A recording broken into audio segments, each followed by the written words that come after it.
Hey guys, what's up and welcome back to my channel. So today we're going to be talking about Romeo Lacoste, a hot topic that every single commentary channel ever has already discussed, so you're welcome. This is Romeo Lacoste. He's a famous tattoo artist. A lot of YouTubers, influencers, celebrities have gotten tattooed by him. Romeo Lacoste is now 30 years old, if I'm not incorrect. Recently, he's been exposed for sending very creepy messages to underage girls. I suggest going to a Twitter called Yellow Chair, and I'll link that down below because they have aggregated a bunch of allegations from many different people who claim that Lacoste has been like this for a very long time and that these allegations are very repetitive in a sense, so he is a repeat offender according to these allegations. The first and the biggest story that came was from this Twitter called Yellow Chair, where they have a screen recording that I'll put here of a group chat that was called Romeo's Fruit Cups.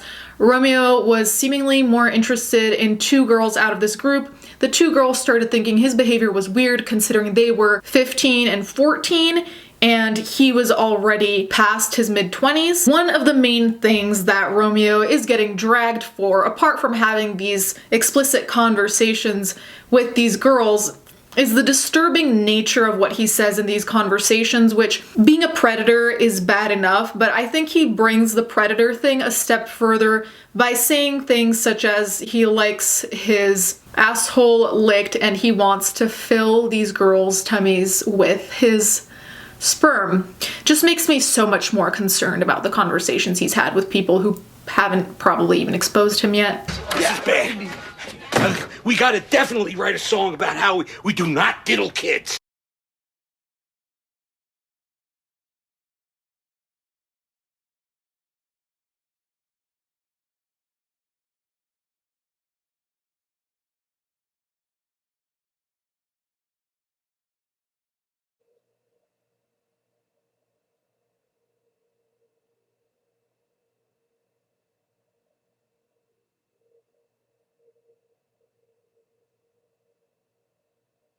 So, aside from the disturbing messages you just saw, the very interesting and different circumstance of Romeo Lacoste is that he was interviewed by Keemstar on Drama Alert. You know when you just see someone dig their own grave? That's kind of what we saw. It was like seeing a car in flames on the freeway and you just keep looking at it and you're almost mystified by the destruction you're witnessing.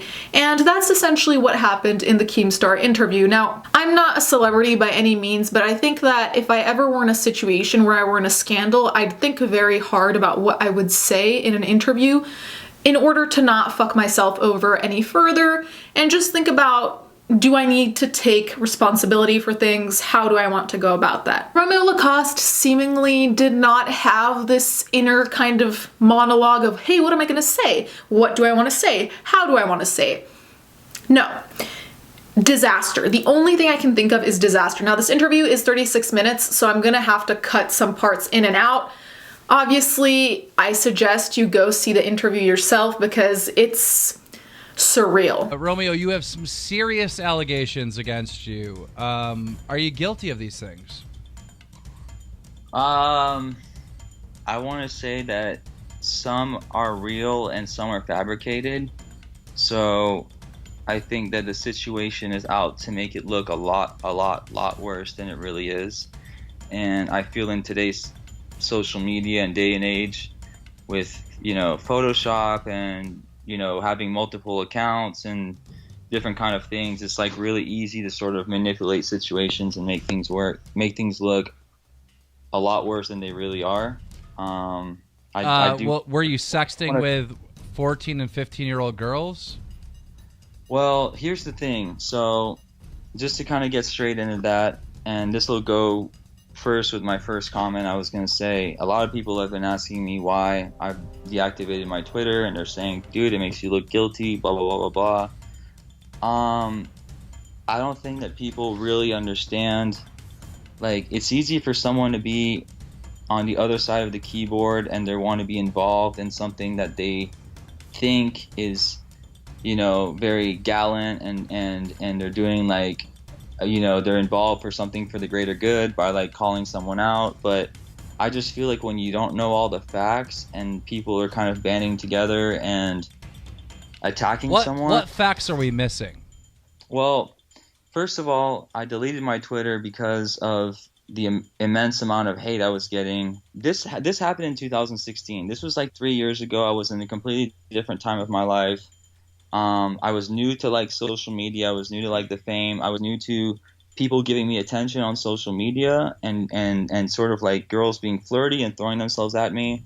And honestly, like I didn't really understand the whole like Twitter community where people have all these like fake accounts, these fan accounts, these sort of like impersonation accounts where they lie about their age and they do this and they do that.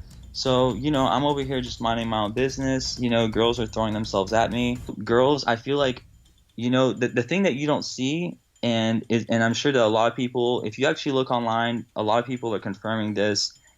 A lot of the stuff is Photoshop. Like, yes, some of it is true, but they're rearranging the conversation to make it look like I was sort of like reaching out to these underage girls, which in actuality, these girls came on to me first. Yeah, they're fangirls. They're young fangirls that love you and love your stuff and think you're hot and, you know, want to do you. They're fangirls. Yeah. And it's like if you take advantage of those fangirls, especially if they're underage and you're doing some stuff, like that's like a big no-no.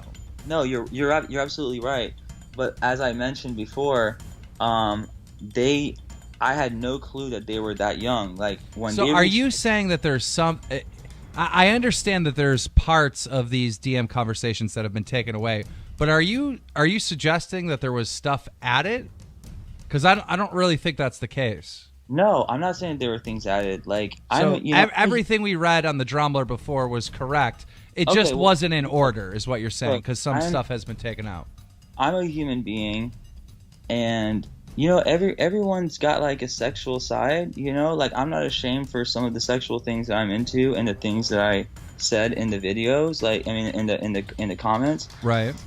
My problem, you know, and I'm sure a lot of people will agree with that. Like it's all good and fun for people to make fun of and say, oh, you know, you might be part gay and this and that, and I got all these different gay celebrities hitting me up or whatever now, but like it's almost turned like into kind of more of a joke. But the point I'm trying to make is that wasn't really the problem. The problem is like I had a personal conversation with someone who I was under the impression was literally close to being 18, and I did not have any kind of physical communication with any of these girls. These girls, in my opinion, and I don't want to just like try to defend myself, but I almost feel like I was sort of taken advantage of in a sense. So, as you heard in the clips from the interview, Romeo actually admits that some of this is real, but he keeps going back to this idea that there's a loophole. The loophole keeps changing meaning throughout the conversation. He is very, very bad at making any type of point, which he doesn't make any point. He tries to, and he keeps, like I said, referring to this loophole. First of all, the loophole is that some of them were actually 17 and not 15. Another loophole is that he didn't understand how Twitter worked because he was new to Twitter. I've had Twitter for less time and I'm still not messaging 15-year-olds, so you got some explaining to do on that end. And then he also said that they were rearranging the conversation to make it look bad. But also, he did send some of those messages. I don't know what the that was. I say we bomb them. What am I supposed to do with that? What is anyone supposed to do with it? It was so utterly ridiculous how he made no cohesive argument throughout any of this, not even an apology. And at one point he says he's gonna apologize, but then he also doesn't, so you're left there thinking, does this guy not realize what he's being accused of? Because just thinking of being accused of pedophilia scares the shit out of me. That gives me anxiety, and I haven't even done anything. On the other hand, we have this guy who admits to have done some of this, who is entirely chill. His entire tone during the conversation is, man, but you see, like, here's the thing, there's a loophole, like, wait, King, let me speak. And it's like, bitch, you're being accused of being a predator. People go to jail for this type of shit, and predators are not liked in jail. Child predators? No, sir, they're not gonna like you there. I think that's the most mystifying thing about this entire situation, is how unconcerned Romeo sounds. Like in that hall, with Keemstar, it felt like it was almost absurd how nonchalant he was about something so serious. Like one of the worst types of allegations that you can be accused of, and he's still just kind of like, yeah, whatever, dude. I don't understand. This morning, I went on the Yellow Chair page to just see if there were any new developments, and interestingly enough, there are a total of 21 tweets, and the top one, which I think is very interesting, comes from Kiki Cannibal, who used to be big on MySpace as far as I understand, who says, Romeo Lacoste was a predator 10 years ago in the MySpace internet scene. He pursued and groped me when I was 15 years old. This isn't news or surprising. He always had a pattern of going after young girls online. And then she said, Romeo also had multiple underage girls at once. He went through them like water. I remember his 14-year-old girlfriend flipping out when she found out he was sending me X-rated sext and nude photos of himself. After he groped me, I blocked him and never saw him again. I was still healing over being sexually assaulted the year before by a pedophile serial date rapist, and my wounds were attracting more of the like. Romeo and my previous predator used the same tactics to hook and sink me. The thing that scares me is that, like I said, this seems like consistent behavior starting from 10 years ago. So I'm just wondering how many people potentially haven't come out and said anything, because like I've said before, I don't like to blindly believe any type of allegation because anyone can make up an allegation. It's fucked up, but some people do it.